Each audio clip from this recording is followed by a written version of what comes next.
আমি নিজে বলছি, আমার বুঝ হওয়ার পরে আমি কারো জন্য এতটা কাঁদি নাই। আমি আমার এই নওজোয়ান শহীদ শরীফ উসমান হাদি রাহিমাহুল্লাহ তাআলা, তার জন্য আমার চোখের পানি যেটুকু পড়েছে। আমার শায়েখ আল্লামা মুফতি মুশতাকুন নবী কাসিমি, আমি তাকে দেখছি বাচ্চার মতো অজরে কাঁদছে। একসাথে ভাত খাইতে বসছি, ভাতের থালার সামনে পর্যন্ত হুজুরে দেখছি কাঁদতেছে। কয় মাওলানা, আমি তো ছেলেটারে ভুলতে পারছি না। আজকে তোমরা দেখছো, সারা পৃথিবী দেখছে, একজন 33 বছর বয়সের যুবক। এই যুবক ইমানদার ছিল। কাম কইরা যাইবা মরার পরও যখন তোমার মানুষ মনে করে এই যে আমার উসমান হাদি দেখছো না কয়দিনের ফলা, আমরা বয়স তো অর্ধেক নইবতে, আমার বয়সের অর্ধেক হইব তার বয়স। ফলারে লাড়া দিয়া লাইছে তো কয়দিনের ভিতরে, 1.5 বছরে না তারে আমরা চিনছি, এর আগে তো নামও শুনছি না। 1.5 বছরের ভিতরে লাড়া ফড়াই দিল, আমরা তো 54 বছরেও পারলাম না। উসমান হাদির মৃত্যুকে মেনে নিতে কষ্ট হয়, আল্লাহ তারে শাহাদাতের উচ্চ মাকাম দেখ। এই ছেলেটা এনসিপির কিছু তো ভালো আছে, যা দেশপ্রেমিক, সবচেয়ে বড় কথা ইসলামকে ভালোবাসে।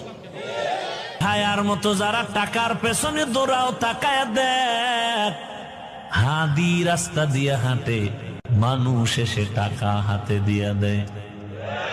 যারে নিয়ে এতদিন টক শো, এতদিন কত স্লোগান, এতদিন কত স্বপ্ন, ফট করে জানতে পারলো এই বান্দার কলিজার মধ্যে ইসলামের আগুন জ্বলে, তাওহীদের আগুন জ্বলে।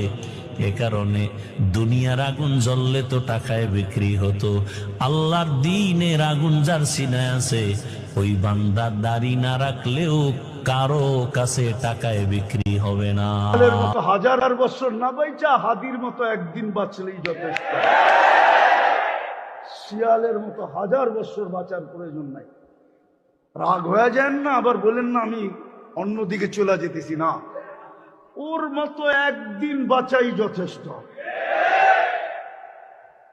ও দুনিয়াকে দেখায় দিয়ে গেছে, মরার পরে দুনিয়া দেখছে ও কি, মরার আগে কেউ দেখে বোঝে নাই। বাইচা থাকলেও মনে হয় মানুষ এতটুকু বুঝতো না, মরার পরে যতটুকু বুঝছে, ঠিক না? মরার পরে যা পাইছে জানাজা দিয়া, এটাই আহমদ ইবনে হাম্বল রহমতুল্লাহ আলাইহি বলছে, দুনিয়ার কিছু মানুষ তার পরিচয় দেয় জানাজা দিয়া। উসমান হাদি আধিপত্যবাদের বিরুদ্ধে নিজের স্পষ্ট ভাষণ দিছে, নিজের একটা আইডিওলজি যেটার সাথে ইসলাম যায় সেটাকে নিয়ে মাথা উঁচু করে দাঁড়াইছে। কত মানুষ 100 বছর বেঁচেছে, মানুষ এরকম পাগল হয় নাই। ওসমানের জন্য মানুষ কাঁদতে